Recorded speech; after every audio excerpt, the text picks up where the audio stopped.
प्रभु के नाम की स्तुति हो। इस रविवार की सभा में यहाँ पर एकत्रित हुए प्रभु के नाम में यहाँ पर आए हुए सबका हम यहाँ पर ग्रेस सेंट्रल में स्वागत करते हैं। अगर आप पहली बार आए हैं तो आपका हाथ दिखाइए, हम आपको देखना चाहेंगे, आपका स्वागत करना चाहेंगे। आपका पहली बार आए हैं कोई? ओके, कुछ लोग हैं, बाकी लोग तालियों के साथ उनका स्वागत करें। हमारे बीच में आपका स्वागत है। हमारे जेम्स भाई के छोटे भाई जॉनसन हमारे बीच में है, आपका भी स्वागत है सर।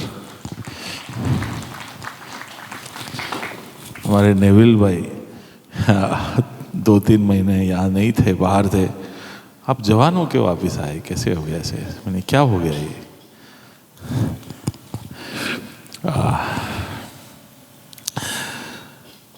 बगल में बैठे उनका हाथ मिलाई कि प्रभु के भवन में स्वागत है। पीटर, रविवार टू रविवार हम देख पाते एक दूसरे को, स्वागत है। ओ सुमित और सुमित के पापा और मम्मी हमारे बीच में हैं। एक और बार अंकल आंटी आपका स्वागत है, मैंने देखा नहीं आपको। Thank you thank you thank you. बाकी सुरेंद्र, तेरे पापा मम्मी, क्या बात है, सब पापा मम्मी लोग विजिट कर रहे हैं, अच्छी बात है। आपका भी स्वागत है, हालेलुया। रायन, बहुत समय के बाद आपका भी स्वागत है। ओके, सब दिखाई दे रहे। आइए वचन की सेवकाई की ओर जाए। आशा है कि आराधना का आपने लाभ उठाया। आइए वचन का ऐलान हम करें। बाइबल आए तो बाइबल उठाए। ये मेरा बाइबल है, प्रभु का प्रेरित वचन है, जीवित है, प्रबल है, चोखे धार से काटता है, गहराई तक छेदता है, मेरे भावनाओं को परखता है, मेरे विचारों को जांचता है। ये उपदेश के लिए, समझाने के लिए, सुधारने के लिए, शिक्षा के लिए लाभदायक है। ये मेरे वार का हथियार है, मेरे बचाव का रहस्य, मेरे पाँव के लिए दीपक है, मेरी राह के लिए उजियाला है। इसने दिखाया मैं क्या था, ये याद कराता है कि मैं क्या हूँ, ये बताता है कि मैं क्या बनूँगा। मैं इसकी ताजगी के लिए तत्पर हूँ, मैं इसके छुटकारे के लिए बेताब हूँ, मैं इसे सुनने के लिए तैयार हूँ। हमारा खुदावंद हमेशा हमेशा हमेशा हमेशा महिमा पाए, फजल और इत्मीनान हम पाए। आमीन आमीन।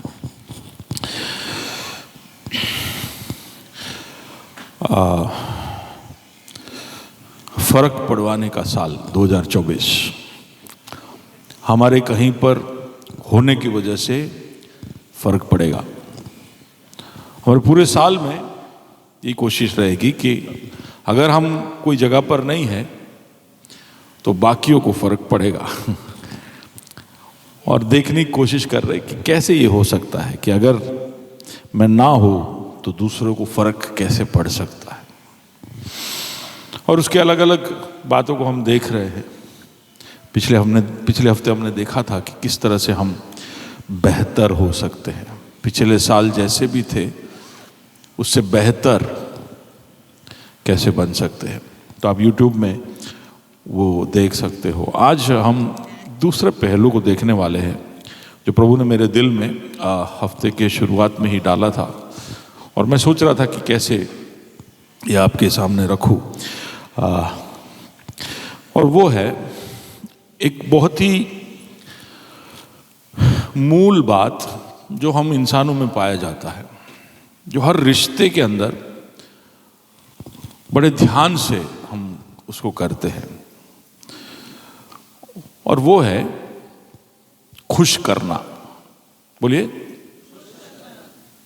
प्रसन्न करना, है ना। हम इंसान जो भी रिश्ते में हम हैं उसमें हम उस रिश्ते की दूसरी तरफ जो भी है उसको प्रसन्न करना चाहते हैं, और हम ये भी चाहते हैं कि वो जो व्यक्ति है वो हमें भी प्रसन्न करे। हाँ कि ना? अगर ये देखिए, प्यार व्यार है, सब है, लेकिन उसके साथ साथ खुश करना भी जरूरी है। एक बाप अपने बेटों के साथ बात कर रहा था तो कहा कि बेटो, एक बात मन में रख लेना, तुम ऐसा कुछ भी नहीं कर पाओगे जिसकी वजह से मेरा यानी तुम्हारे बाप का प्यार तुम्हारे लिए कम हो जाए।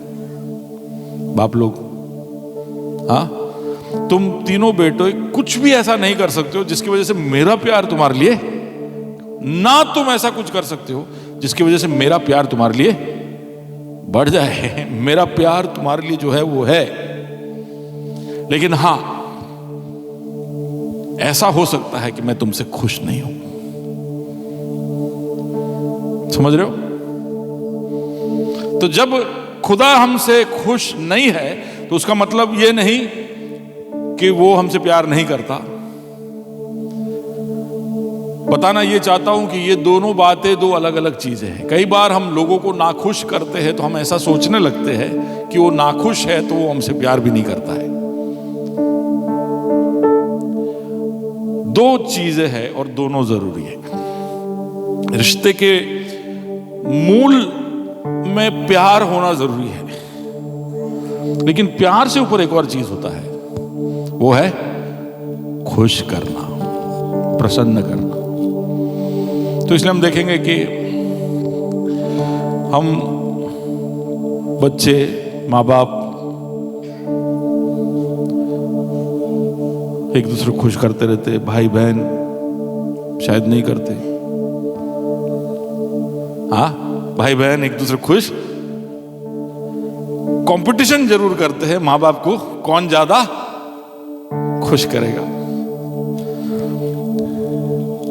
शादी के बाद सब नॉर्मल हो जाता है, लेकिन उसके पहले मियाँ बीवी एक दूसरे को खुश करने की निरंतर कोशिश करते हैं। शादी के बाद पता नहीं ये बात को क्या हो जाता है, लेकिन ऑफिस में बॉस को खुश करने की कोशिश जारी रहती है। हमारे सुपीरियर्स को खुश करते रहो, हमारे सीनियर्स को खुश करते रहो। इंसान हमेशा किसी न किसी को खुश करते रहेगा। जब मेरे बच्चे छोटे थे, और अगर समझ लो कोई दिन मैं तय करता था कि अब हम सब मिलके बैठ के खेलते हैं, बड़े खुश हो जाते थे, और फिर हम सब घर में नीचे बैठ के खेलना शुरू कर देते थे। बहुत लंबे समय खेलने के बाद बुलावा आता था कि खाना तैयार है, आके खा लो। तो मैं बोलता था अब गेम खत्म। ठीक है, तब तक मैं उनसे खुश, वो मुझसे खुश, सब बराबर था। लेकिन जैसे ही बोला कि अब खत्म हो गया, अब खाने के लिए जाते, तो उसमें से कम एक तो रोना शुरू कर देता था कि नहीं नहीं नहीं नहीं, थोड़ी देर और, एक गेम और खेल लेते, 15 मिनट और खेल लेते। मैं आप सबका ही बात कर रहा हूं, हाँ कि ना? थोड़ी देर और खेल लेते। तो इतनी देर जो बच्चे मुझे प्रसन्न कर रहे थे, जैसे ही अब उनको दूसरा कुछ करने को कह रहा हूं, क्या पढ़ाई करने को नहीं कह रहा हूं, खाना खाने को कह रहा हूं, उनकी भलाई के लिए कुछ कह रहा हूं, तो उसमें अब वो मुझसे प्रसन्न, सुन रहे हो? अब वो मुझसे खुश नहीं है, अब वो खुद को खुश करना चाहते हैं। आमीन। क्या बता रहा हूं मैं कि इंसान हमेशा किसी न किसी को खुश करने की फिराक में ही रहता है। या तो वो दूसरे को खुश कर रहा है, या अपने आप को खुश कर रहा है। हम हमेशा इसी बात में रहते हैं। क्यों? क्योंकि ये हमारे अंदर की एक बहुत ही मूल जरूरत है, बहुत ही मूल जरूरत है। कुछ लोग तो खुश करने की उस प्रक्रिया में बहुत आगे निकल जाते हैं। वो हमेशा उसको चापलूस कहते हैं। देखा है? वो बिना मतलब के खुश करते रहेंगे लोगों को। कुछ लोगों के लिए ऑब्सेशन है कि देख भाई, सबको खुश रखने का। दूसरों की नजर में हमारा मूल्यांकन ऐसा होना चाहिए जहां पर वो हमारे बारे में कह रहा है कि भाई कोई हम पे गुस्सा नहीं होना चाहिए, कोई हमसे उदास नहीं होना चाहिए, किसी को नाराज करना नहीं है, दुखी करना नहीं है, सबको खुश रखो। ऐसे है लोग यहाँ पे, सबको खुश रखो। फिर हुआ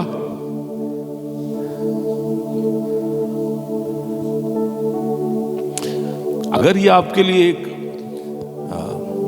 ऑब्सेशन है कि भाई नहीं मुझे सबको खुश रखना है, और आप उसके लिए कोई भी हद तक जाओगे तो वो एक बीमारी है। जहां पर आप हमेशा यही कोशिश करते रहते हो कि दूसरों को खुश रखे, तो वो एक बीमारी है, एक साइकोलॉजिकल डिसऑर्डर है। ठीक है, ये मैं नहीं कह रहा हूं। अगर ऐसा है आपको, तो आप कभी भी किसी को ना नहीं बोल पाते हो। क्यों? क्योंकि सामने वाले को खुश करना है, तो आप ना नहीं कह रहे हो। आपको करना नहीं है, आपके पास समय नहीं है, आपके पास जगह नहीं है, लेकिन आप ना नहीं कह पा रहे हो। क्योंकि खुश करना है। वो आपका बॉस हो सकता है, आपका भाई हो सकता है, कोई दोस्त हो सकता है। आप ना नहीं कह रहे हो। आपको पढ़ाई करना है, लेकिन वो चाय के लिए बुला रहा है, जा रहे हो। पिक्चर के लिए बुला रहा है, जा रहे हो। मैच देखने खेलने बुला रहा है, जा रहे हो। आप ना नहीं कह पा रहे हो। क्यों? क्योंकि उसको खुश रखना है। हमेशा दूसरे जो चाहते हैं वो करते रहना, अपना खुद का एक शेड्यूल नहीं। और किसी ने कुछ कह दिया, वो कर दिया, फिर और आके और कुछ कह देता, वो कर दिया। वो हमेशा दूसरों को खुश करने वाले लोग। ऐसे लोग जो हमेशा दूसरों को सॉरी बोलते रहते, ये सॉरी सॉरी बुरा तो नहीं लगे, sorry sorry sorry sorry sorry sorry sorry sorry. है आप में कोई ऐसा जो हमेशा ऐसा सॉरी बोल के घूमते रहता है? पूरा दोष खुद पे उठा रहा है और सॉरी बोल रहा है, क्योंकि उसको किसी और को दुखी नहीं करना है। वो सहमत नहीं हो तो भी बोलेगा हाँ हाँ मैं सहमत हूं, यस यस यस। अगर मैंने यहां पे पूछ लिया कुछ, तो आप में से कई लोग शायद जो ही ले से लिया हाथ ऊपर कर, सहमत है इसलिए नहीं, पर नहीं सहमत है इसलिए, पर खुद दुखी नहीं करना है या गुस्सा नहीं दिलाना है। हर हालत में घर में शांति बनाए रखो। हर हालत में ऑफिस में शांति चाहिए यार, मच नहीं चाहिए। मेरा बीपी बढ़ जाता है। एग्री, हाँ ओके। अपने खुद के दुख को नजरअंदाज करना, हमेशा दूसरों की वाहवाही चाहते रहना, दूसरों को नाराज ना करना, गुस्सा ना करवाना, ये सब ऐसे लोग हैं जो हमेशा दूसरों को खुश करते रहना। मैं कह रहा हूं ये बीमारी है, ये बीमारी है। ऐसा हो ही नहीं सकता कि आप दूसरों को हमेशा खुश रखो। क्यों? ये हमारे अंदर एक जरूरत है, क्योंकि जैसे मैंने पहले कहा कि रिश्ते को बनाए रखने के लिए प्यार जरूरी है, लेकिन रिश्ते के अंदर वो दोनों जो व्यक्ति है वो खुश रहे, उसी में उस रिश्ते की खुशहाली है, उसी में वो बढ़ सकता है, उसी में वो मजबूत हो सकता है। तो इसलिए हम हमेशा कोशिश करेंगे उस जो भी रिश्ते को आप अहमियत देते हो उसमें सामने वाला नाराज ना हो जाए, क्रोधित ना हो जाए, उसके लिए आप हमेशा कोशिश करते रहोगे। और ये आपके अंदर है, किसी को सिखाना नहीं पड़ता है। आप छोटे बच्चे हैं तब से हम समझ जाते हैं कि नहीं भाई माँ बाप को खुश रखना है, वो किसी को सिखाना नहीं पड़ता, वो सीख जाते, उनको पता है। और वो इसलिए है क्योंकि यही बात खुदा के अंदर भी है। हम खुश होना चाहते हैं और खुश करना चाहते हैं क्योंकि वो परमेश्वर का भी स्वभाव है और हम उसके सदृश और स्वरूप में बनाए गए। खुदा चाहता है कि हम उसको प्रसन्न करें और खुदा उसके बदले में हमें भी खुश रखता है। जब हम खुदा को प्रसन्न करते हैं तो उसकी बहुत सारी चीजें मैं बताऊंगा, लेकिन खुदा हमें जब प्रसन्न होकर उसका बदले में कुछ करता है, उसको क्या बोलते पता है? क्या बोलते? खुदा जब आप पे खुश होता है तो उसको क्या बोलते? आशीष बोलते हैं।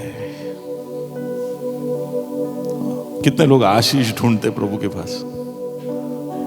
हम सब ढूंढते। अभी भी गा रहे थे कि स्तुति आराधना ऊपर जाती है तो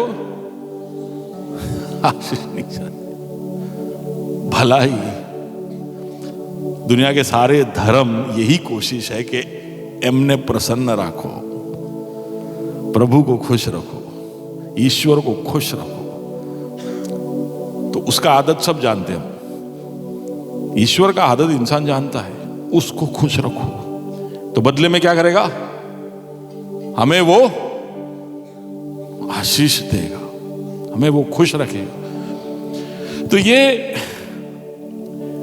सारे वर्ड्स बाइबल में जहां जहां भी आप ब्लेसिंग वर्ड देखोगे या ब्लेसेड या ब्लेस वर्ड देखोगे, वहां पे जो इब्रानी शब्द है उसका मूल अर्थ है हैप्पी।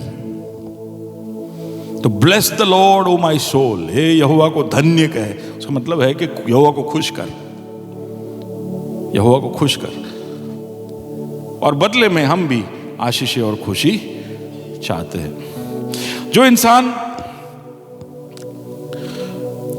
खुदा को खुश करने के लिए अपना फोकस नहीं लगाता और इंसान को ही हमेशा खुश करते रहता है, या खुद को या दूसरे किसी को, एक बात वो समझ जाए कि जब भी आप सबको खुश करने की कोशिश करेंगे तो कोई ना कोई तो होगा जो, तो यहां पर ये फ्रंट रो में मैं अगर किसी को खुश कर लूं, चलो फ्रंट रो को ही खुश कर दूं, तो सेकंड रो और थर्ड रो वाले,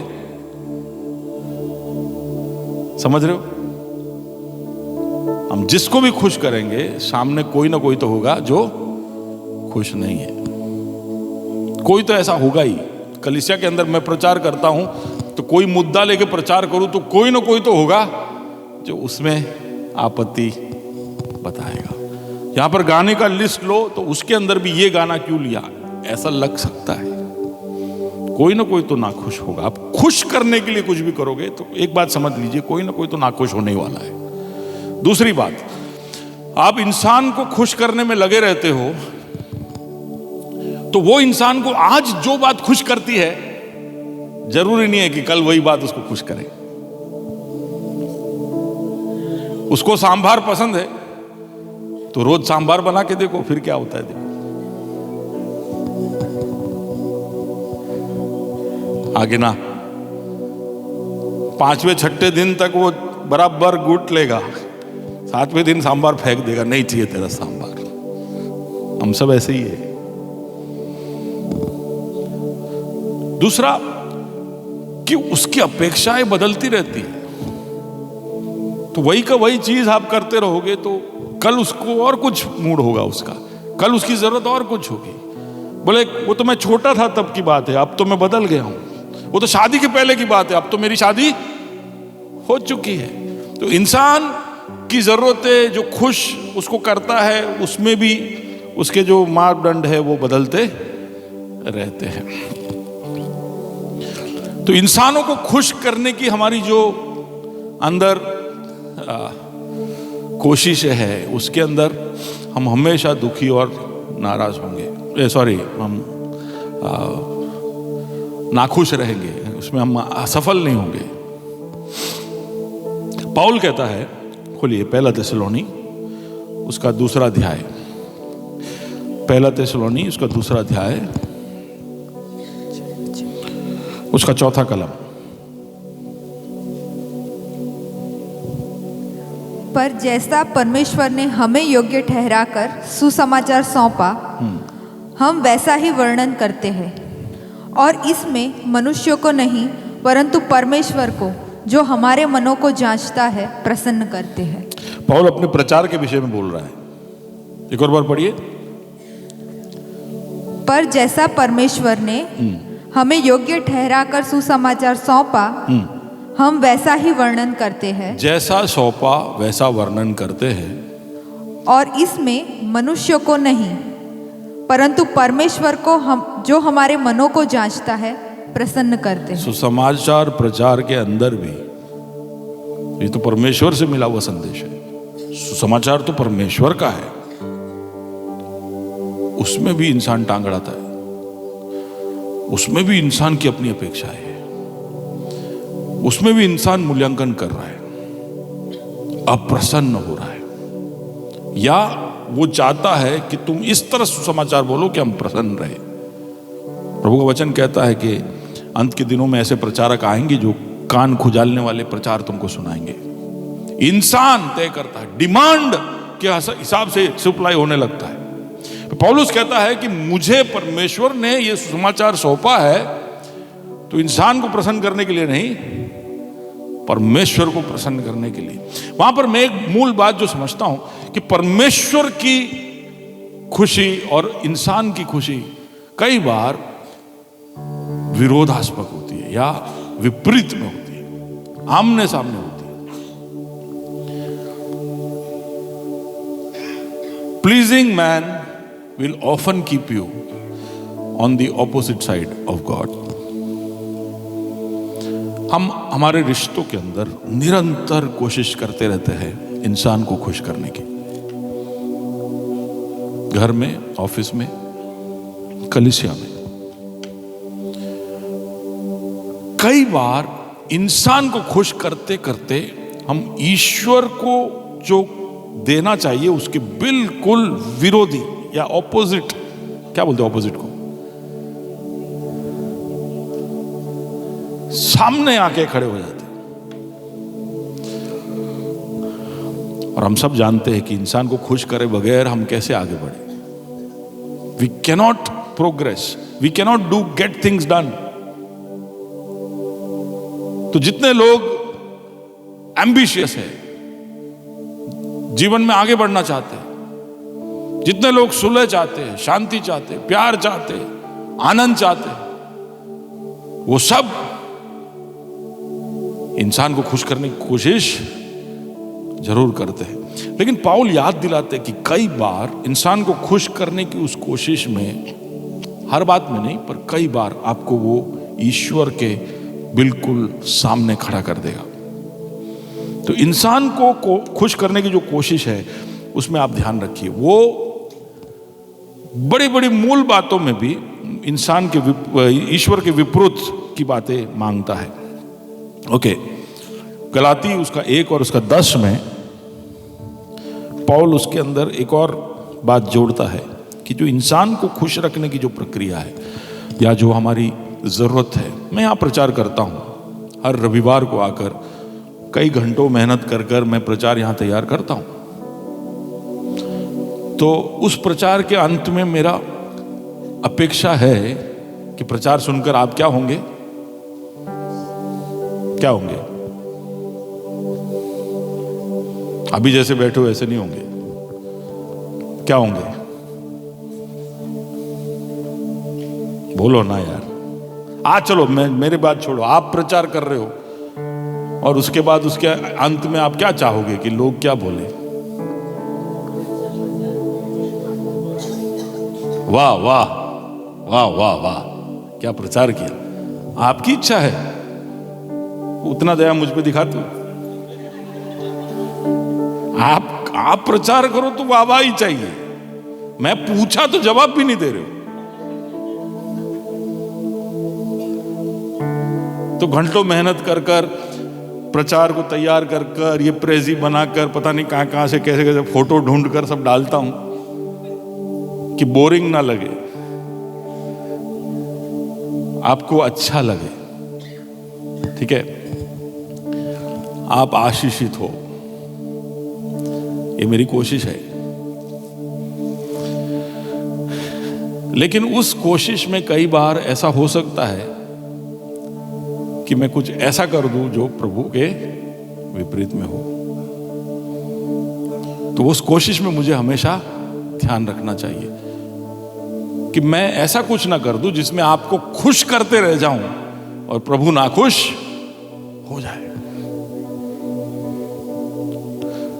गलाती 1 और उसका 10 पौल जो उसकी बात बताता है, पढ़िए।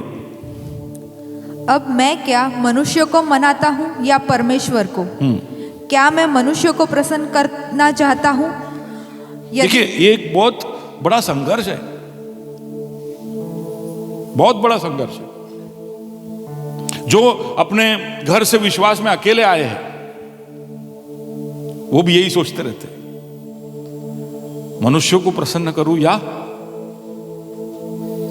क्यों? क्योंकि दोनों विपरीत है। कई बातों में जो अनंत बातें हैं उसमें तो इंसान प्रभु के सामने ही खड़ा हो जाता है। बाकी ये सुसमाचार में ऐसी कौन सी बात है जिसकी वजह से इतना विरोध होता है उसका? सुसमाचार आपके जीवन में आएगा, यीशु मसीह आपके जीवन में आएगा तो आप एक अच्छे इंसान हो जाओगे, आप एक अच्छे पति हो जाओगे, आप एक अच्छे दोस्त हो जाओगे। हम यहां पर आपको सिखाते हैं कि सारे टैक्स भरो, चोरी मत करो, लालच, लालसा, लुच्चेपन से दूर रहो,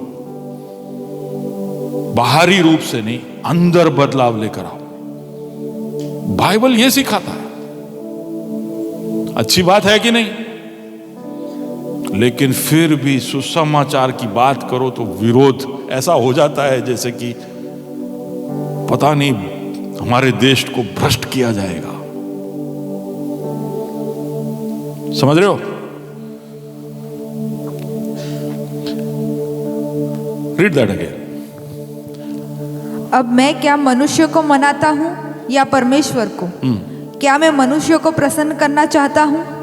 यदि मैं अब तक मनुष्य को ही प्रसन्न करता रहता तो मसीह का दास ना होता।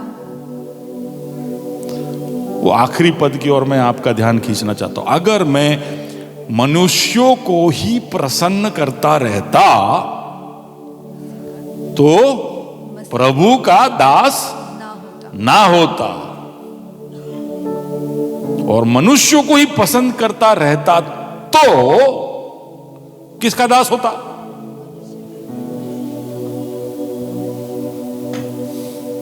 मनुष्य का दास होता, जो हमेशा दूसरों को खुश रखता है वो गुलाम है, वो बंदी है, उसको आजादी नहीं है, उसको अपने मर्जी से कुछ करने की या उसके विश्वास के अनुसार करने की आजादी नहीं है, तो गुलाम है।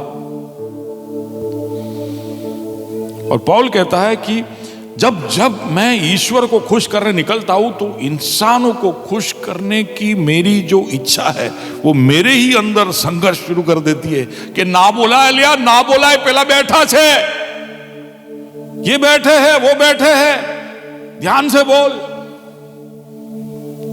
उसको अप्रसन्न ना करना, उसको ना खुश ना करना। खुदा तो स्वर्ग में, वो समझ जाएगा, वो तो दयालु है, वो तो अनुग्रहकारी, वो समझ जाएगा। ये नहीं समझे सु मारी परिस्थिति शू छे। हाँ,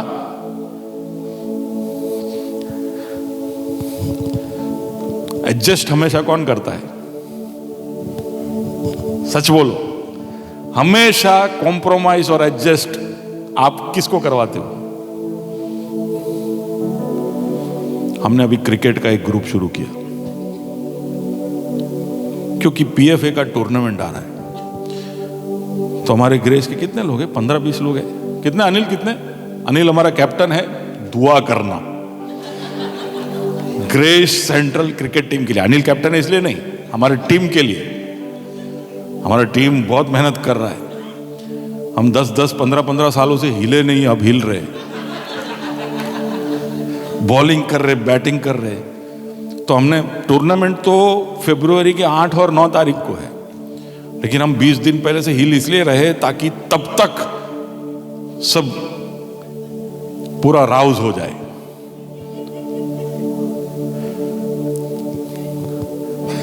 तो एक दूसरे से बात करना है ना कि भी कहाँ प्रैक्टिस है, कितने बजे पहुंचना है, क्या है। तो ग्रुप हमने बनाया व्हाट्सएप का। अरे आप देखो उसमें क्या एक्टिविटी होता है। उसमें कोई सवाल पूछा जाए तो 3 मिनट के अंदर तो 5 रिप्लाई आ जाते। दूसरी तरफ हमारे grace life cell, grace leadership, ऐसे सब ग्रुप है, उसमें हम पूछते हैं कोई सवाल तो 7-7 घंटे तक टिक आने के बाद लोग मंथन में रहते हैं कि जवाब दे या ना दे। सोचते रहते।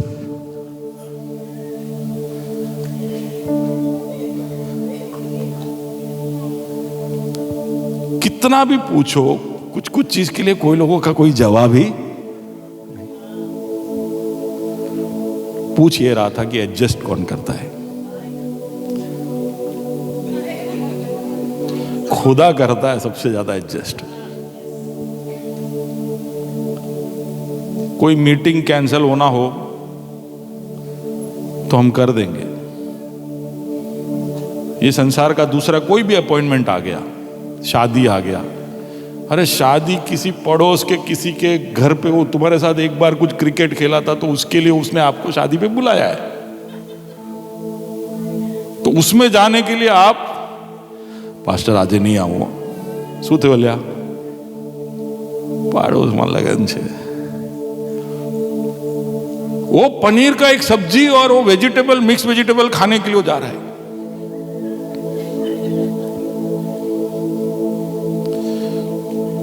ऐसा समय आ गया है ना कि शादियों में मैं प्लेट भी नहीं उठाता हूं, पर हम में से कई लोगों का पेट भरा नहीं है अभी तक, छोड़ देंगे। इतना छोटा सा बात आ गया ना तो प्रभु से एडजस्ट करवाएंगे, कारण के इंसान नहीं समझेगा सर, मेरा पप्पा नहीं समझेगा, वो मेरा लैंडलॉर्ड नहीं समझेगा, मेरा बॉस को समझ में नहीं आता है। तो कितना अच्छा है,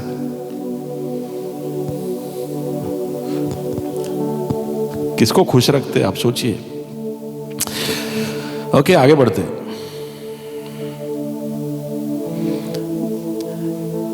सबसे ज्यादा खुश रखने की जरूरत है, और ये बात पौल जानता था, इसलिए पौल कहता है, देखते लेट्स गो अहेड, 2 कोरिन्थी 5 उसका 9, 2 कोरिन्थियंस 5 वर्स 9, ये हमारा थीम वर्स है आज का। सोच के व्हाट्स इट, क्या है? इस कारण हमारे मन की उमंग यह है कि चाहे साथ रहे चाहे अलग रहे, पर हम उसे भाते रहे। इंग्लिश में कोई पढ़ सकता है कि this is the goal of my life. Paul कहता है this is the goal of my life, whether I am absent और present, I want to please him.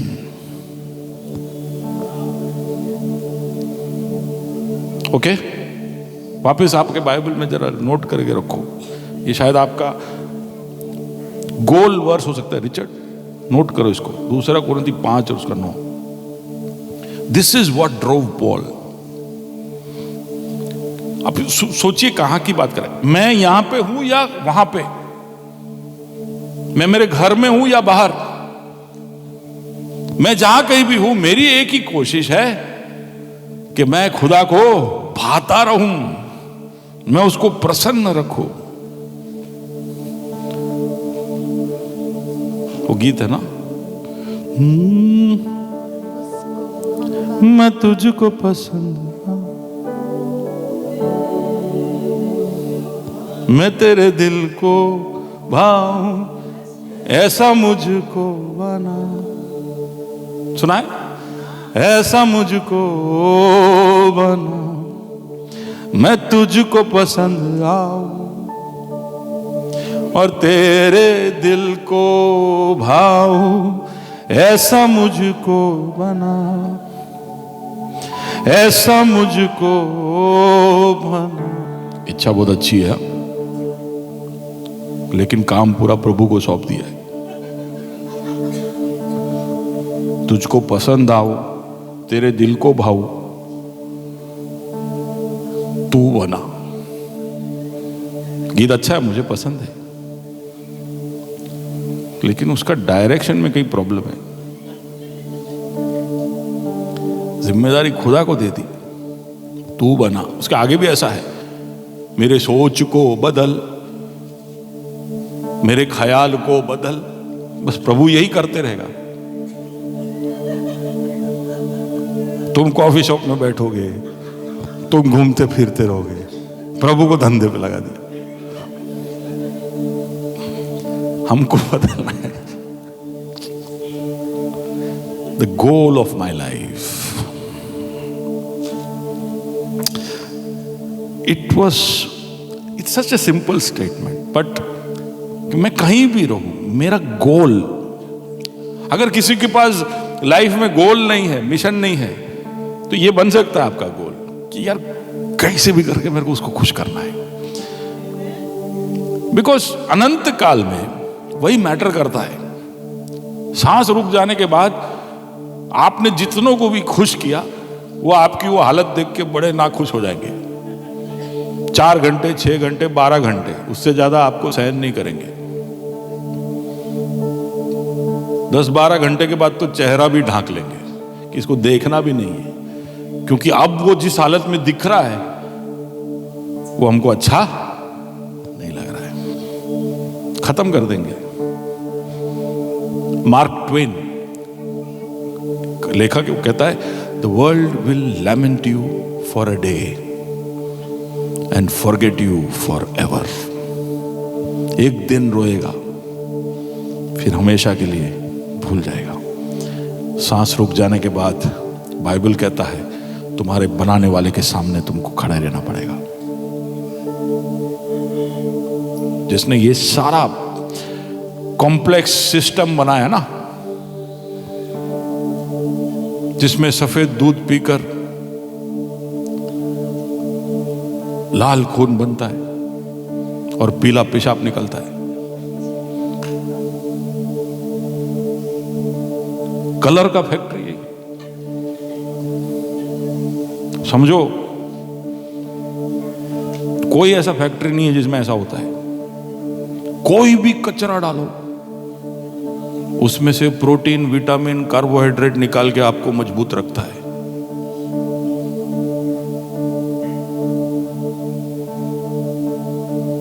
धक धक धक धक धक धक धक धक, ऐसा मोटर जो कभी रुकता नहीं, ऐसा कैमरा जैसा आंखें,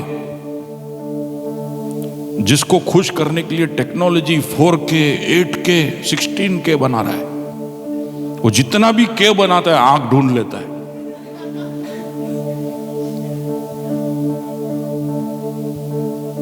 आंख को 480 का पिक्सल साइज भी अच्छा लगता है, 8K भी अच्छा लगता है। भयंकर मशीन है ये, इसको ऐसे ही बना के नहीं छोड़ा है। जब सांस रुक जाएगी, मशीन बंद हो जाएगा, बनाने वाला बुलाएगा, क्या किया तू? You can open Revelation chapter, शायद मैंने बाहर बाद में वो लिखा है, but you can just go to Revelation chapter 4 verse 11 है। रेवलेशन 4:11 बाद में आ रहा है, लेकिन मैं पढ़वा रहा हूं आपसे। प्रकाशित वाक्य 4 अध्याय उसका 11वां कलम। क्या? हे हमारे प्रभु और परमेश्वर, तू ही महिमा और आदर और सामर्थ के योग्य है, क्योंकि तू ही ने सब वस्तुएं सृजी और वे तेरी ही इच्छा से थी और सृजी गई। ऐसा लिखा है हिंदी में, तेरी इच्छा से थी, ऐसा लिखा है। इंग्लिश में क्या लिखा है?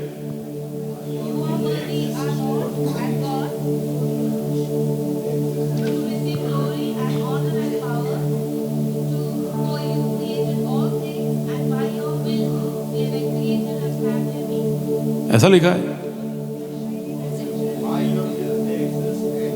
अरे विल तो था ही, किंग जेम्स पढ़ो। वो किस में लिखा है? प्लेजर केजेबी में लिखा है। तो आपका कौन सा केजेबी है? हाँ, एन लग गया। केजेबी में क्या लिखा है?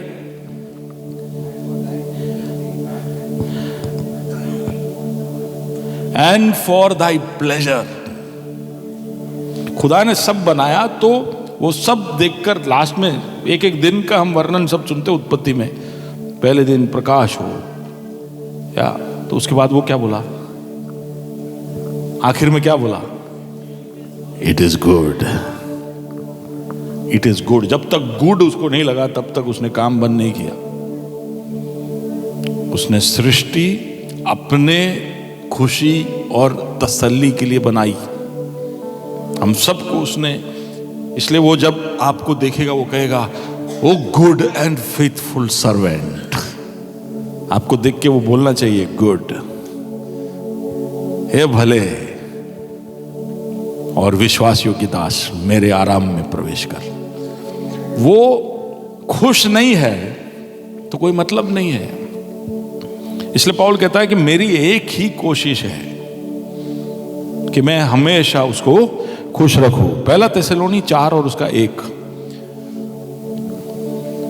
इसलिए हे भाइयों, हाँ, हम तुमसे विनती करते हैं और तुम्हें प्रभु यीशु मसीह में समझाते हैं कि जैसे तुमने हमसे योग्य चाल चलना और परमेश्वर को प्रसन्न करना सीखा है, और जैसा तुम चलते भी हो वैसे और भी बढ़ते जाओ। क्या जबरदस्त स्टेटमेंट है ना। सबको संभाल लिया उसने, अपने आप को भी बता दिया कि हम एग्जाम्पल है, निर्देशन भी दे दिया कि तुम फॉलो करना, क्यों कर रहे वो भी समझा दिया, और थोड़ा मोटिवेट भी कर दिया। जो तुम कर रहे हो, तुम नहीं कर रहे हो ऐसा नहीं बोला, जो तुम कर रहे हो उसको करते जाओ, तुम ऐसी चाल चलते जाओ। उसके लिए वो उसकी भाषा शैली देखो, हम तुमसे विनती करते हैं और तुम्हें प्रभु यीशु मसीह में समझाते हैं। समझाते भी है, यानी नीचे भी झुक रहे, ऊपर से भी बोल रहे, क्या करो, तुम ऐसा चाल चलो कि उसको प्रसन्न करो। आप चलने गए ना, जब चाल, ये तो मैं सीधा खाली बहुत साधारण उदाहरण आप समझ पाओ, इसलिए चाल, आप ऐसी चाल चलन चलो जिसमें खुदा प्रसन्न हो। यानी आपका जीवन खुदा को प्रसन्न करने वाला होना चाहिए। आप चलने जब निकले तो उसमें आप किस दिशा में जा रहे हो वो आपका निर्णय है। कितनी तेजी से, गति से जा रहे हो वो आपका निर्णय है। आप रुक रहे हो नहीं रुक रहे हो वो आपका निर्णय है।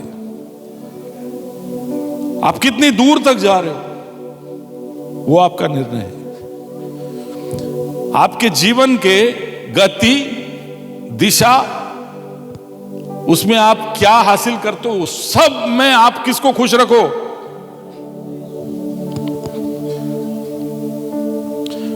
आप उसको खुश नहीं करोगे तो नहीं चलेगा।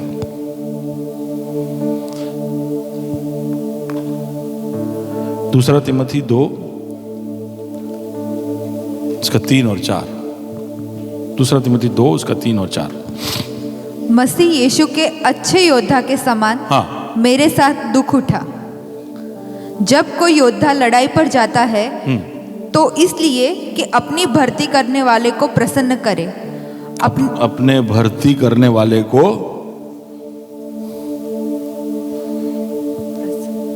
पुरुषोत्तम जब कॉन्ट्रैक्ट लेता है कस्टमर के वहां, तो कस्टमर को खुश करता है।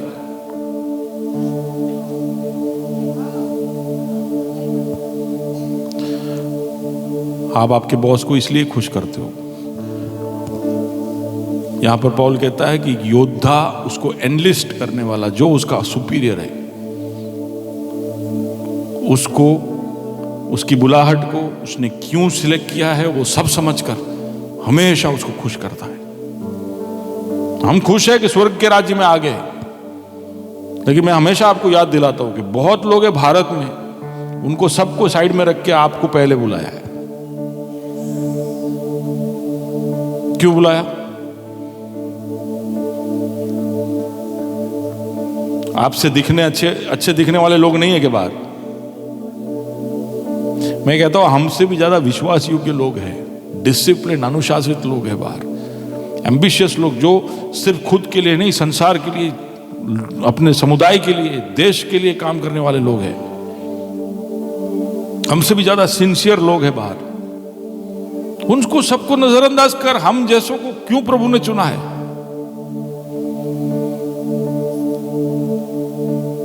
और इसके बावजूद हम सिर्फ खुद को खुश करने की कोशिश में या दूसरों को खुश करने की कोशिश में लगे रहते हैं। जिसने हमको बुलाया, अलग किया, उसको नहीं। क्या लिखा है आगे? लिखा है कि तुम अपने आप को संसार के कामों में नहीं फंसाता। फंसा मत दो, फंसा मत दो तुम अपने आप को, भूलो मत।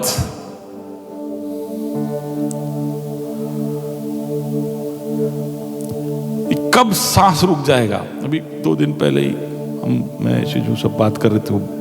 एक भाई साहब हमारे विनय भाई जहाँ पे गए, पास्टर विनय जा गए, उनके सहकर्मी 18 दिसंबर को दोनों ने जाके टिकट बुक किया गुवाहाटी जाने के लिए। 24 दिसंबर को पता चला कि उनको कोई बीमारी है। 47 साल से, मुझसे भी छोटे। टिकट बुक किया, दोनों ने प्लान किया कि हम फलाना जगह पे जाएंगे। 24 तारीख को पता चला कि कुछ तो तकलीफ है, एडमिट किया। 17 जनवरी को वो चल बसे। वो बोल रहे थे कि क्या है, कब क्या हो जाता है। हम सब बड़े कॉन्फिडेंट, हमारा ये कॉन्फिडेंस बहुत खतरनाक है कि हम 40, 50, 60 साल तक तो हम ऐसे इजीली वी विल लिव, कोई टेंशन नहीं। 60 तो पहुंच ही जाएंगे। हमारे फैमिली में तो सब 90 तक गए। तो फिर वो तो प्रभु ने अंडरटेकिंग लिया है कि तुम्हारा फैमिली में बता 90 है। हाँ, प्रभु बाउंड बाय ए बॉन्ड।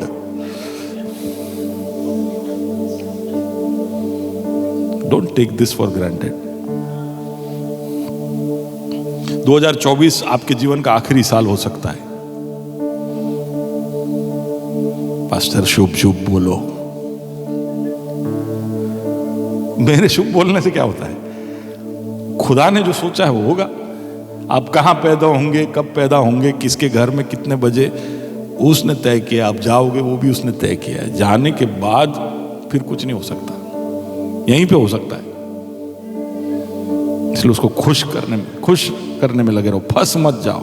यीशु खुद, आप सोचिए, यूहन्ना 8 और उसका 29, जॉन चैप्टर 8 वर्स 29, मेरा भेजने वाला मेरे साथ है, उसने मुझे अकेला नहीं छोड़ा, क्योंकि मैं सर्वदा वही काम करता हूं जिससे वह प्रसन्न होता है। ये कौन है? ये कौन है? मुझे भेजने वाले को मैं, तो गॉड हेड के अंदर भी ये अंडरस्टैंडिंग है। पिता और पुत्र के बीच में भी अंडरस्टैंडिंग है कि मुझे भेजने वाले को मैं प्रसन्न करता हूं। पर वहां पे क्योंकि शब्द का इस्तेमाल किया है। तो क्योंकि बोलने से पहले उसने क्या बोला? उसने मुझे अकेला नहीं छोड़ा। उसने मुझे अकेला नहीं छोड़ा, वो हमेशा मेरे साथ।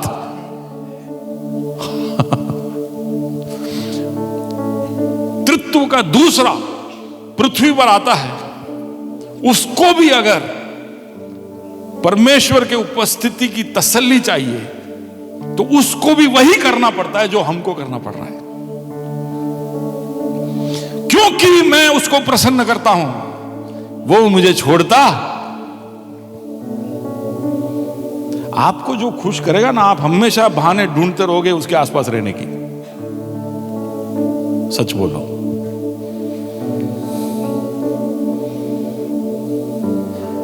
इधर कोई है ऐसा? वीरू जय, कोई जय वीरू है? बोलिए ना। कोई है? नहीं, कोई एक दोस्त नहीं इधर।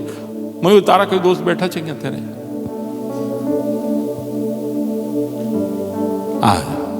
प्रिंसी ने आशीष हमेशा साथ में घूमेंगे, कहां भी जाओ। क्रिकेट में भी आ गए।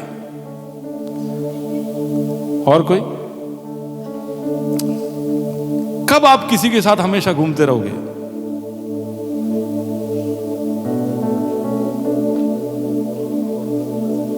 हाँ, एक दूसरे को प्रसन्न करो। तो आप निखिल क्या करते? कोई आपको खुश रखता है तो बार बार मिलते हो कि नहीं? शू करे आज सांझे? वीकेंड पे क्या कर रहा है? नहीं पूछते रहते क्या आप लोग? ये मैं ही करता हूं क्या ऐसा? मैं ही नवरा हूं? ये कहां से? ऐसा क्यों हम चाहते हैं कि जे खुश करे ना जोड़े रहो? क्यों चाहते हम? क्योंकि प्रभु भी यही चाहता है। हेलो, परमेश्वर भी ऐसे ही सोचता है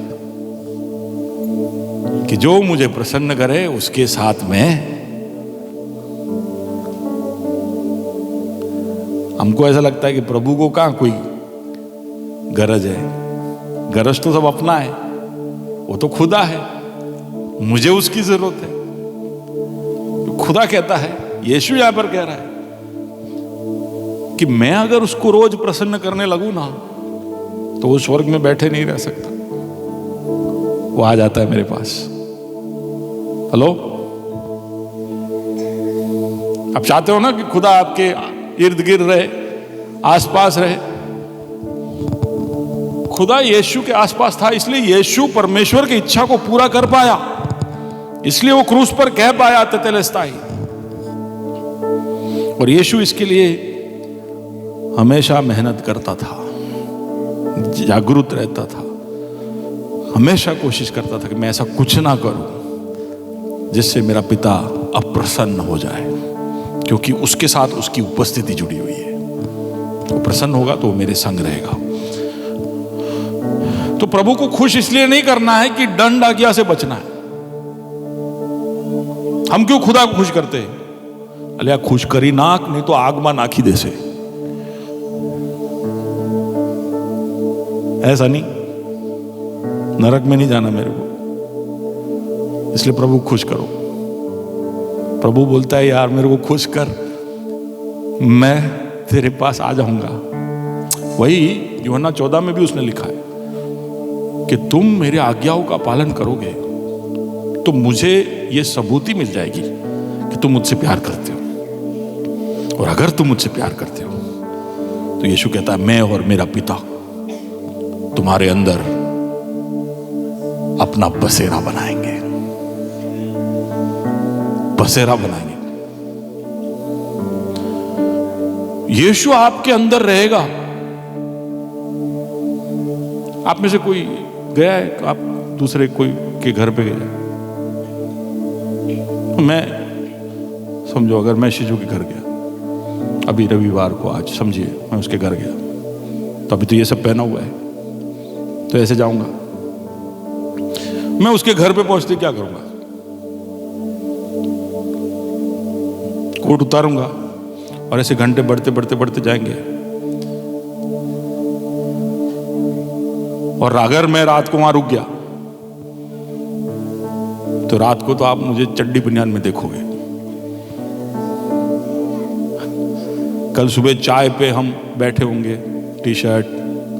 कल शायद आधा दिन, हाफ डे है ना, छुट्टी है।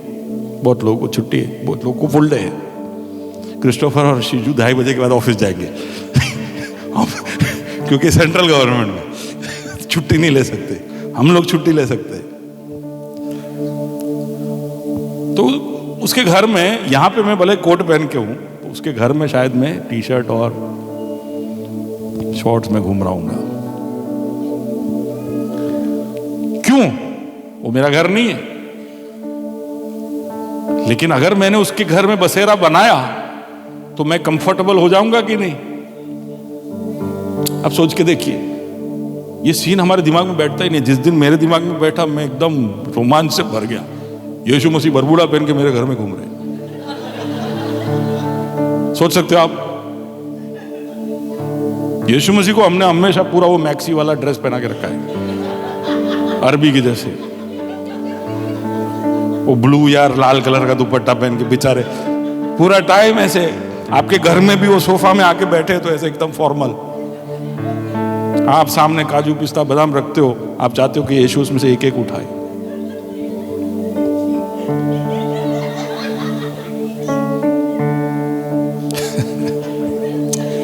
यीशु ने तो, मैंने पिछले हफ्ते भी कहा कि यीशु तो आके बिना न्योते के कहता है कि मैं तो तुम्हारे दरवाजे पे खटखटाता हूं, कोई द्वार खोलेगा तो मैं अंदर आकर तुम्हारे साथ भोजन करूंगा और तुम मेरे साथ। वो काजू पिस्ता खा के जाने के लिए नहीं आए ना, मैं तो भोजन करूंगा और तुम्हें प्रॉब्लम ना हो तो मैं रुक भी जाऊंगा।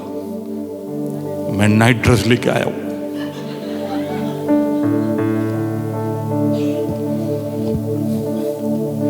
सच में हमारा खुदा ऐसा है। हम उसको सिंहासन के ऊपर बिठा के बड़ा फॉर्मेलिटी करते उसके साथ, उसको ऐसा नहीं पसंद है।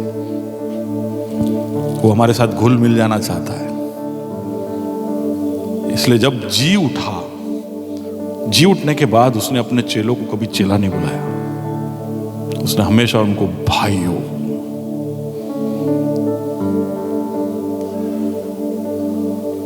भाइयों। उसके सेवकाई के अंत में बोलते थे, तुम अब तक मेरे दास थे लेकिन अब से तुम मेरे दोस्त हो। समझ रहे हो? ये सब थोड़ा गौर करने वाली बातें हैं कि उसके रिश्ते में कैसे कैसे बदलाव आता है। पहले चेले, उसके दास, फिर दोस्त, फिर भाई। Progress of the relationship. क्यों? खुदा चाहता है रिश्ता, लेकिन उसके लिए उसको खुश रखना पड़ेगा। प्रेरितों का कृत्य पढ़िए, उसमें प्रेरित क्या कर रहे थे? प्रेरित 4:19। परंतु पतरस और यूहन्ना ने उनको उत्तर दिया, तुम ही न्याय करो। क्या यह परमेश्वर के निकट भला है कि हम परमेश्वर की बात से बढ़कर तुम्हारी बात माने? उनको धमकी दिया जा रहा है कि यीशु के नाम में प्रचार तुम यरूशलेम में कतई नहीं करोगे, कभी भी यीशु के नाम का प्रचार यहाँ नहीं करोगे। तो ये पतरस और यूहन्ना जो भाग गए थे, जो यीशु को नकारे थे, वो बोलते हैं, तुम बताओ भाइयों, हम तुमसे डरे? क्योंकि वो हमको पता है, हम कई बार तुमसे डर चुके, हम कई बार डर चुके, हम भाग चुके। हम तुमसे डरे या ईश्वर से? तो प्रेरितों का बड़ा क्लियर था, सारे अपोस्टल्स का क्लियर था कि किसको प्रसन्न करना है। क्योंकि परमेश्वर को खुश नहीं करेंगे तो अनंत काल में हमारे लिए अच्छा नहीं होगा। Can you read Hebrews 11:5? इब्रानी 11:5।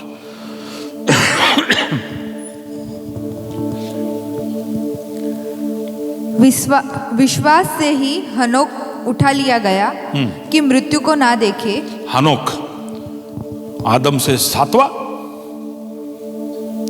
कि 6ठा? 6th from 7th?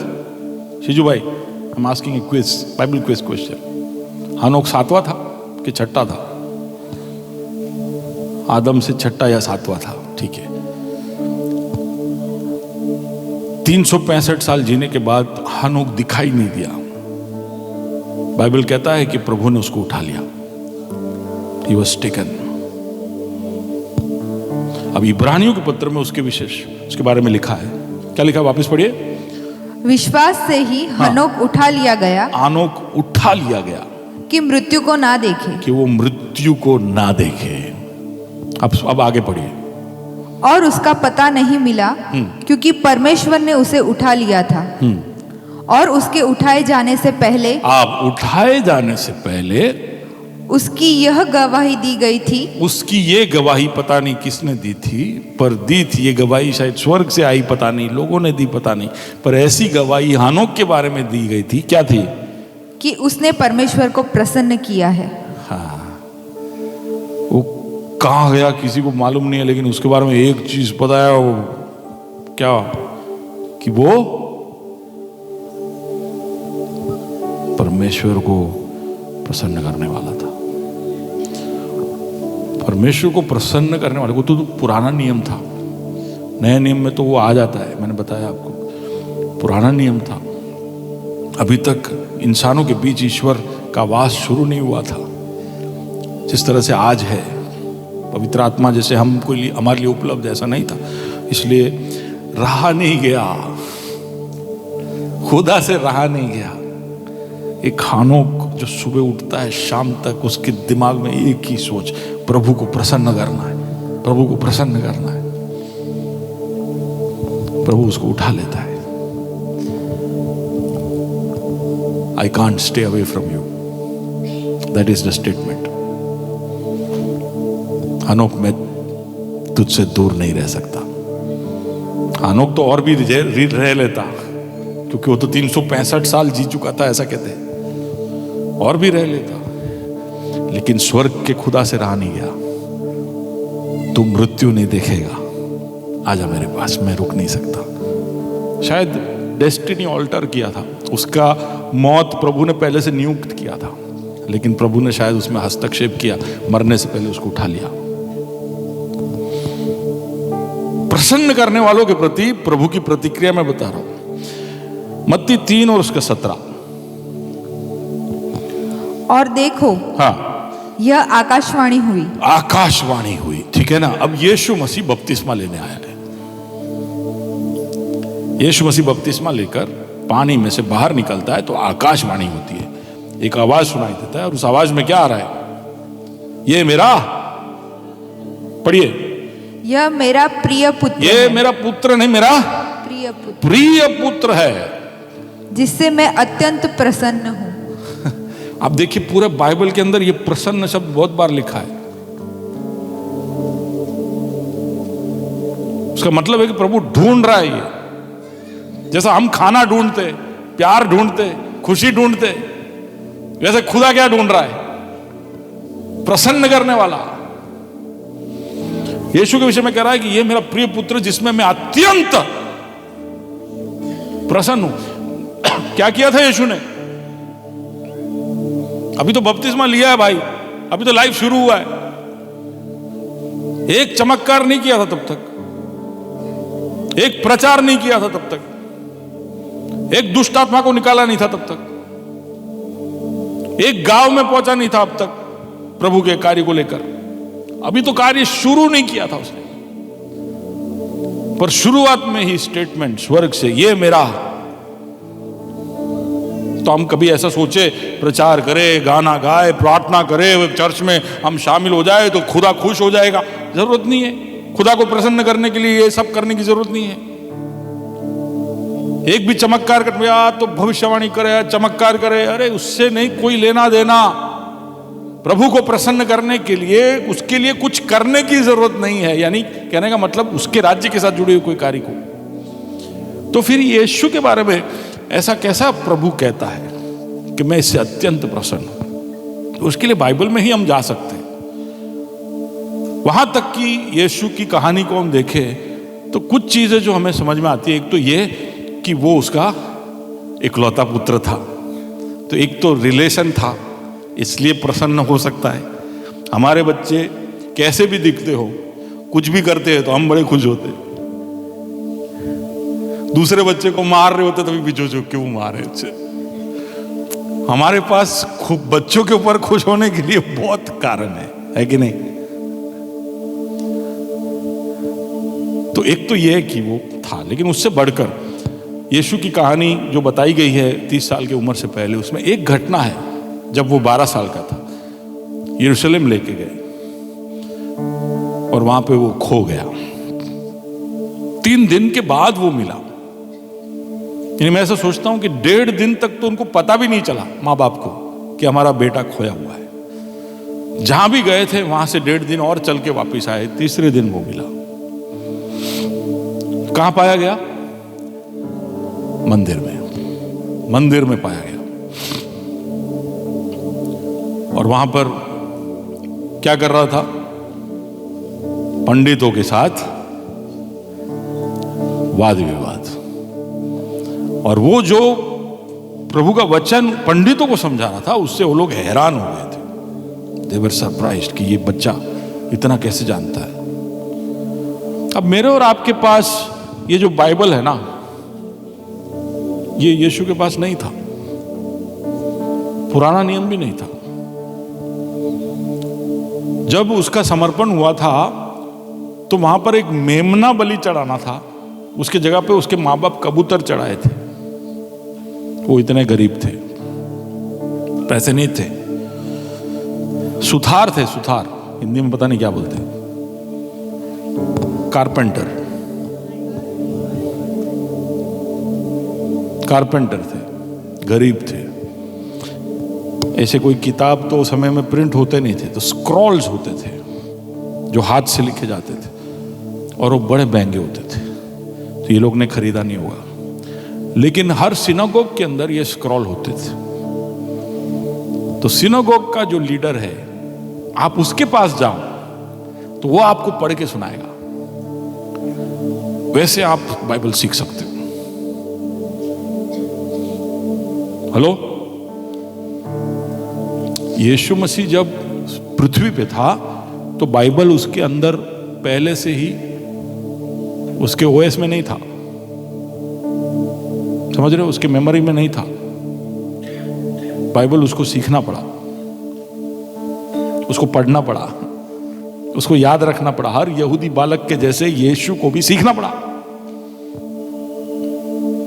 तो उसके उम्र के बच्चे खेल के बातें करने बैठ जाते होंगे, तब ये सिनागोग जाता होगा और वहां पर पंडित वो शास्त्री को बोलता होगा कि जरा पढ़ के सुनाओ,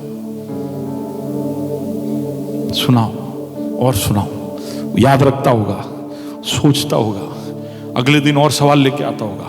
12 साल की उम्र तक ये बड़ा स्वाभाविक अनुमान है। तब जाकर वो यरूशलेम में पंडितों के साथ विवाद कर पाया। स्वर्ग से वाणी हुई, यह मेरा प्रिय पुत्र जिसमें मैं अत्यंत प्रसन्न हूं, क्योंकि उसको मेरे वचन के मूल्य का पता है। हमारे घरों में 10-10 बाइबल हम खोल के पढ़ते नहीं,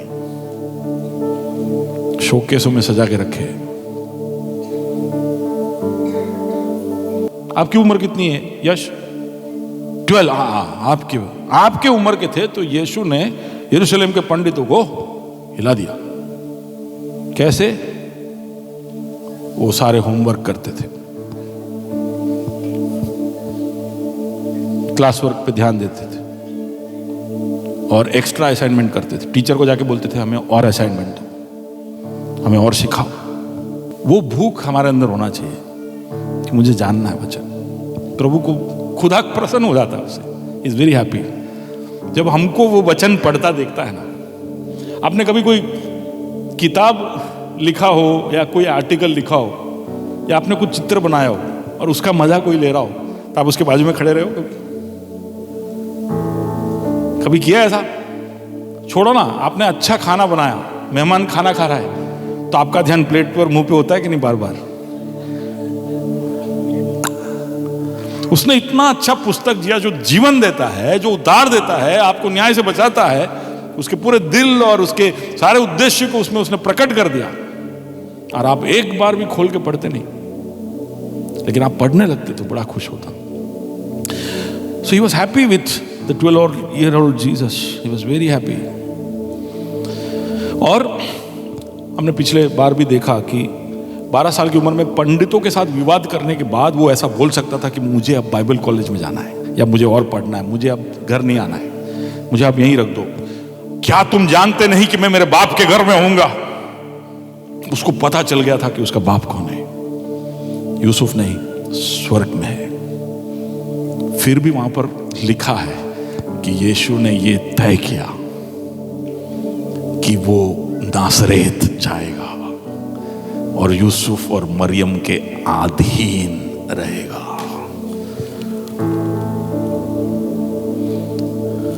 कुछ लीडर चुनो, उनके अधीन रहो, तो कौन खुश होता है? स्वर्ग के प्रभु ने कुछ प्रोटोकॉल बनाए। बोले जो दिखता हुआ इंसान के अधीन नहीं हो सकता, वो ना दिखने वाले खुदा का अधीन कभी नहीं हो सकता। वो हमारा ट्रेनिंग है, हमें नम्र बनाने के लिए। ये मेरा प्रिय पुत्र जिसमें मैं अत्यंत खुश हूं। मत्ती 17:5 दूसरी आकाशवाणी, मैथ्यू 17:5। वह बोल ही रहा था हाँ। कि एक उजले बादल ने उन्हें छा लिया और उस बादल में से यह शब्द निकला, यह मेरा प्रिय पुत्र है जिससे मैं प्रसन्न हूँ। वापिस ये प्रसन्न हूँ, प्रसन्न, ये बोलना बहुत जरूरी है। देखिए खुदा बोल रहा है ये मेरा प्रिय पुत्र है, ऐसा बोल के छोड़ नहीं रहा हूँ, वो आई एम वेरी हैप्पी। अप्रिसिएशन का एक भाग है। देखिए खुदा सीखिए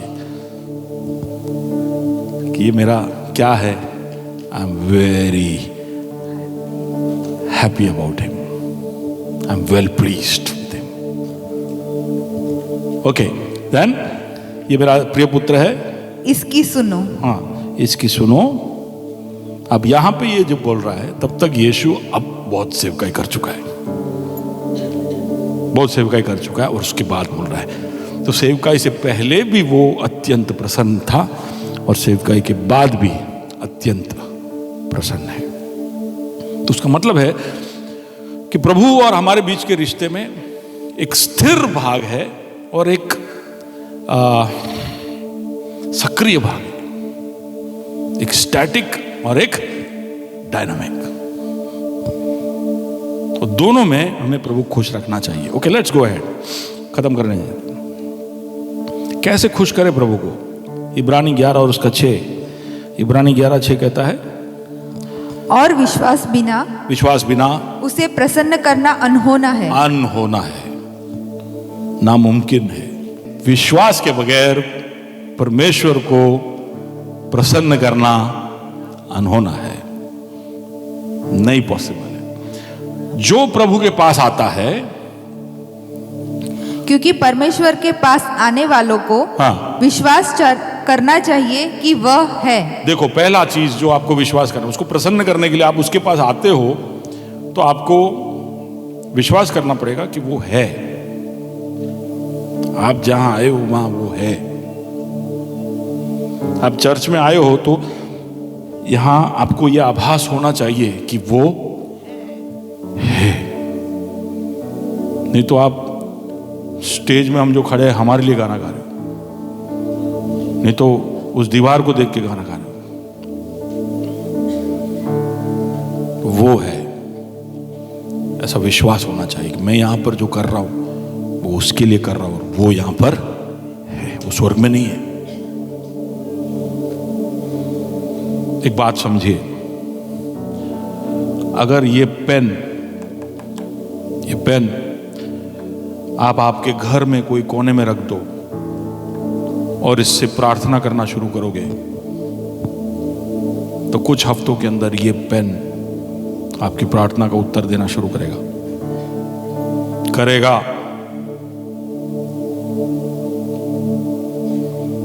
ये पेन आपकी प्रार्थना का उत्तर देना शुरू करेगा। ये पेन का कुछ बदलता नहीं है, लेकिन ये पेन के ऊपर कोई आके बैठ जाता है जिसको पूजा, आराधना, स्तुति, प्रशंसा मिल रही है। वो ये पेन के ऊपर बैठ जाता है। उसको कोई फर्क नहीं पड़ता है कि आप पेन के सामने झुक रहे हो,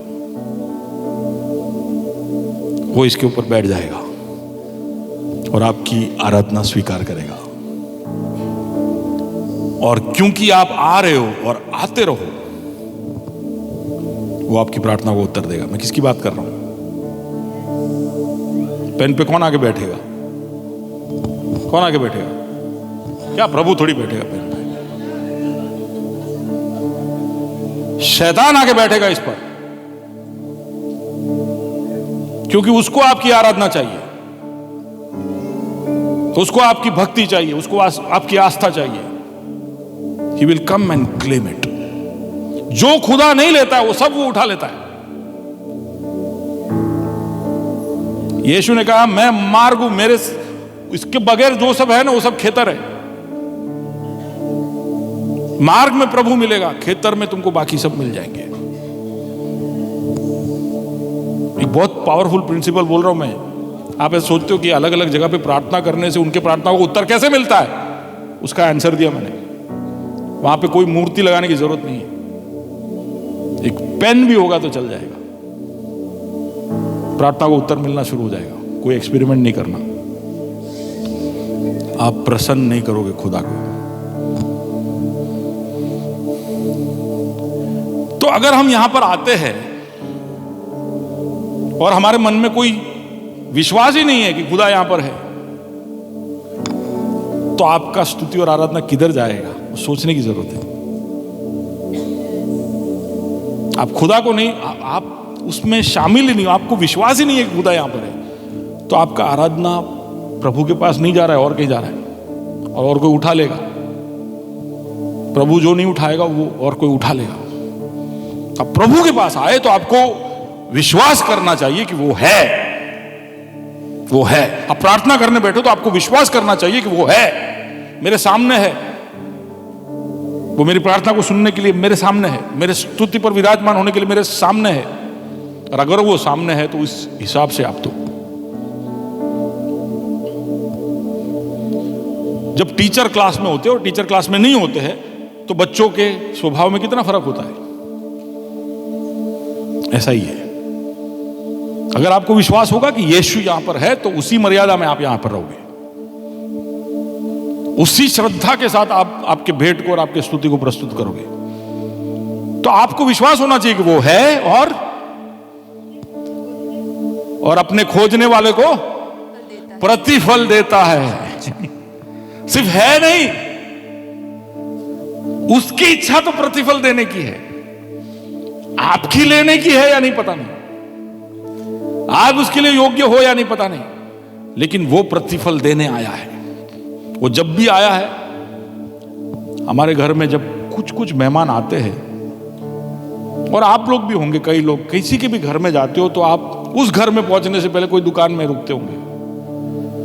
उस घर में बच्चे हैं, नहीं है तो भी कुछ चॉकलेट, केक, समोसा कुछ तो लेके जाते हैं। ऐसा है, कितने लोग हैं कि हम कभी भी जाते किसी घर तो कुछ लेके ही जाते हैं। कुछ बेशरम लोग हैं जो ऐसे कहीं भी ऐसे ही चले जाते हैं, मेरे जैसे, मेरे को ऐसे याद ही नहीं आता है। पर कुछ लोग बहुत ध्यान रखते हैं कि हम जब जाए तो हम कुछ लेके जाए, और उनके बारे में लोग बोलते बड़ो मानस छे, सारो मानस छे। तो अगर वो भला है तो खुदा हमारा उससे भला नहीं है। वो जब भी आएगा कुछ ना कुछ लेके आएगा। आमीन। हमको ब्लिंकिट की जरूरत है। लास्ट मिनट में हम घर पहुंचे, पता चला यार कुछ लिया नहीं, तो ब्लिंकिट करो। ब्लिंकिट का एडवर्टाइजमेंट ही ऐसा है कि मेहमान के घर जाओ और आपको याद आए कि रह गया तो ब्लिंकिट कर दो। आप घर में घुसे इससे पहले ब्लिंकिट आपके पास सामान पहुंचा देगा। खुदा को ब्लिंकिट की जरूरत नहीं है। He blinks and it is. कोई बात नहीं, he is good, God is good. Colossians 1 उसका 9-10, समय का पूरा फायदा उठा रहा हूं। शिजू थक गया, सुन सकते हैं ना आगे? okay. कोलोसी 1 उसका 9-10। हाँ, जिस दिन से यह सुना है, हाँ। हम भी तुम्हारे लिए यह प्रार्थना और विनती करना नहीं छोड़ते कि तुम सारे आत्मिक ज्ञान और समझ सहित परमेश्वर की इच्छा की पहचान में परिपूर्ण हो जाओ, ताकि तुम्हारा चाल चलन प्रभु के योग्य हो और वह सब प्रकार से प्रसन्न हो। ओके, प्रभु को प्रसन्न करने का एक और तरीका कोलोसियों को लिखते वक्त कहता है कि तुम हर प्रकार की ज्ञान से परिपूर्ण हो जाओ। प्रभु की इच्छा की ज्ञान से। प्रभु की इच्छा क्या है उसका पूरा ज्ञान तुम्हें होना चाहिए। जैसे पत्नी का होता है, जो खुश करने वाली पत्नी होती है तो वो पति घर पे पहुंचा। अभी आप ऐसा मत बोलना है कि यार ये एंटी फेमिनिस्टिक है, ये सेक्सिस्ट है, ऐसा सब मत बोलना प्लीज। एक नॉर्मल स्टैंडर्ड घर में पति घर पे आता है तो पत्नी की कोशिश, पति करे या ना करे, पत्नी का स्वभाव ऐसा है कि वो कोशिश करती है, वो ध्यान रखती है, याद रखती है उसका। वो शॉपिंग भी करती है तब ये सोचती है कि मेरा पति को क्या पसंद है, तो उस या मेरे बच्चों को क्या पसंद है, उस अनुसार से वो सब्जियां लेती है, चीज़ें लेती है, वो प्लानिंग करती है, बनाती है। पति के आने के टाइम के अनुसार उसका कॉफ़ी, चाय बनाना, नाश्ता देना, उसके हर चीज़ में उसका ध्यान होता है। Filled with the knowledge of his will. पति को क्या पसंद है वो पत्नी के दिमाग में बैठा हुआ है। उसकी क्या इच्छा है, उसको आप ऐसे ही ले जाओ कि तेरे पति को हम सरप्राइज देना चाहते, चलना चलना शर्ट लेते, तो शर्ट की दुकान में खड़े खड़े वो बोलेगी कि नहीं, ये सुमित को ये पसंद नहीं आएगा, सुमित को ब्लू ज्यादा पसंद है, या नहीं सुमित को तो ग्रे ही पसंद है कि नहीं, ब्लू और ग्रे, ओके। देखो क्या है, सासू माँ को भी पसंद पता है कि क्या पसंद है। ये औरतों की खासियत है, दे आर वेरी अलर्ट। तो पौल कहता है कि खुदा को क्या पसंद है, उसकी इच्छा क्या है, उस ज्ञान में तुम भर जाओ, be filled with that knowledge. और मैं उसके लिए, मैं तुम्हारे लिए प्रार्थना करता हूं, तुम्हारे लिए प्रार्थना करता हूं कि तुम उसकी इच्छा की ज्ञान से भरपूर रहो, ताकि तुम हमेशा उसकी इच्छा करते जाओ। You will always do it, you will know it and do it, know it and do it. वहां पे लिखा है कि तुम्हें पता रहे, बाद में अब बाइबल पढ़ोगे तो पता चलेगा सिर्फ पता करने से नहीं है, उसको करना भी पड़ता है। हाँ, मुझे पता है आपको कॉफी पसंद है, लेकिन आज मूड नहीं था, तो झगड़ा होगा। सिर्फ ज्ञान से भरे रहोगे तो नहीं चलेगा। हाँ, मुझे पता था कि आपको वो चाहिए था, लेकिन क्यों झगड़े आज सुबह मेरे साथ? तो सिर्फ पता नहीं, उसको करना भी जरूरी है। Let me just close. भजन संहिता 51 उसका 17, वी आर क्लोजिंग।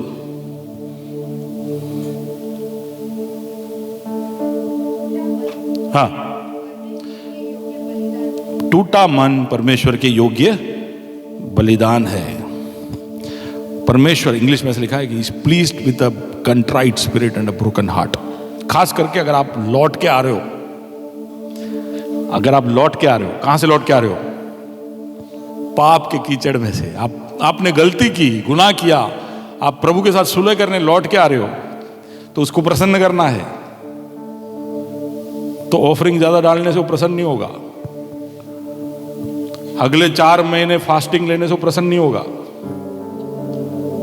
ये सब नौटंकी से वो प्रसन्न नहीं होगा। टूटा हुआ मन होगा तो प्रसन्न होगा। ओके, आगे पढ़ते। रोमी 12:1। इसलिए हे भाइयों, मैं तुमसे परमेश्वर की दया का स्मरण दिलाकर विनती कर रहा हूँ कि अपने शरीर को जीवित और पवित्र और परमेश्वर को भावता हुआ बलिदान करके चढ़ाओ। अपने शरीर को जीवित, पवित्र और परमेश्वर को भावता यानी प्रसन्न करने वाला बलिदान। तो हमारा शरीर, फिलिपी 4 और उसका 18। मेरे पास सब कुछ है, हाँ। वरन बहुतायत से भी है। हाँ, जो वस्तुएं तुमने इफ्रादितुस हाँ, के हाथ से भेजी थी, हाँ। उन्हें पाकर मैं तृप्त हो गया हूँ। वह तो सुखदायक सुगंध ग्रहण करने के योग्य बलिदान है, जो परमेश्वर को भाता है। अब ये किसी को दान पहुंचा रहे हैं, तो दान के विषय में पौलुस इतना बड़ा उल्लेख करता है, बोले कि इस तरह का दान जो तुमने इफ्रादितुस के द्वारा मेरे लिए और यहाँ के भाइयों के लिए भिजवाया, वो परमेश्वर को प्रसन्न करने वाला दान है। ओके, पहले राजा 3 उसका 9, 10, 11। परमेश्वर का वरदान सुलेमान राजा को सपने में रात को, क्या? तू अपने दास को अपनी प्रजा का न्याय करने के लिए समझने की ऐसी शक्ति दे कि मैं भले बुरे का परख सकूं। क्योंकि कौन ऐसा है कि तेरी इतनी बड़ी प्रजा का न्याय कर सके। इस बात से प्रभु प्रसन्न हुआ। हाँ, ओके। जो उसके सामने जब अलग अलग सुझाव रखे गए, तो सही निर्णय ले किसने लिया? सुलेमान ने लिया। वो वहां पर धन मांग सकता था, दौलत मांग सकता था, ताकत मांग सकता था, बहुत कुछ मांग, वहां पर उसने सिर्फ बुद्धि मांगी, गिव मी विजडम।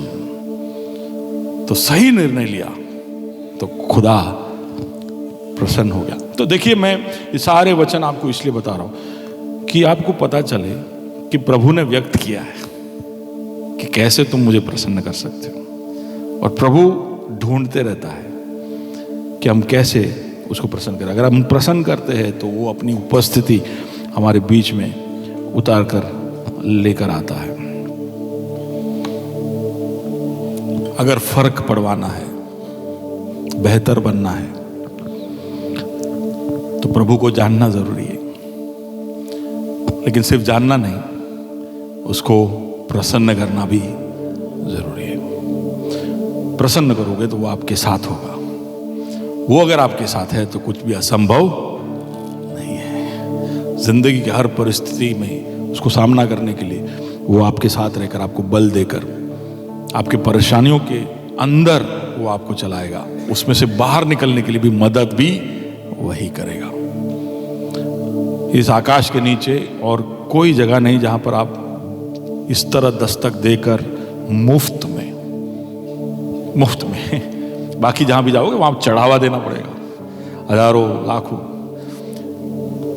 लेकिन यहाँ पे यानी ये कलीसिया में नहीं, कहीं पर भी यीशु के सामने आप जाओगे तो मुफ्त में वो आपके लिए कार्य कर देगा। क्यों पता है?